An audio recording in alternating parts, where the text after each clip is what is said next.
नमस्कार, ईटीव्ही भारतमध्ये आपलं स्वागत. आपण पाहत आहात न्यूज टाइम.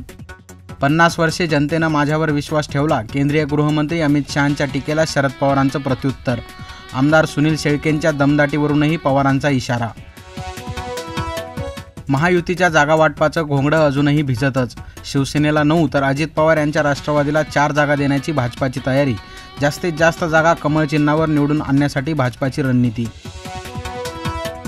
राज्याचं 4थं महिला धोरण महिला दिनाच्या पार्श्वभूमीवर जाहीर. महिलांसाठी अष्टसूत्री कार्यक्रम आखला. काटेकोर अंमलबजावणीसाठी सरकारचा भर. महिला आणि बालविकास मंत्री आदिती तटकरेंची ग्वाही.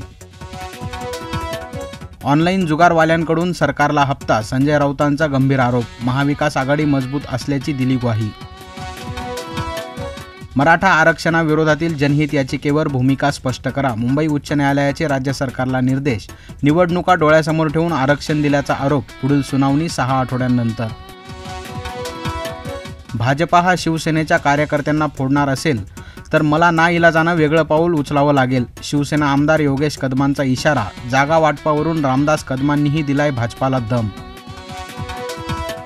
मुंबईकरांना वाहतूक कोंडीतून मिळणार दिलासा. कोस्टल रोडचं 95% काम पूर्ण असून लवकरच उद्घाटन होणार. कोस्टल रोडच्या पाहणीनंतर मुख्यमंत्री एकनाथ शिंदेंची माहिती. 4 वर्षाच्या चिमुकल्याच्या खेळताना पाण्याच्या डबक्यात फेकल्यानं मृत्यू. अल्पवयीन मुलावर गुन्हा दाखल. मालेगावमधील घटना. रविचंद्रन अश्विन ठरला 100वा कसोटी क्रिकेट सामना खेळणारा 3रा भारतीय फिरकीपटू.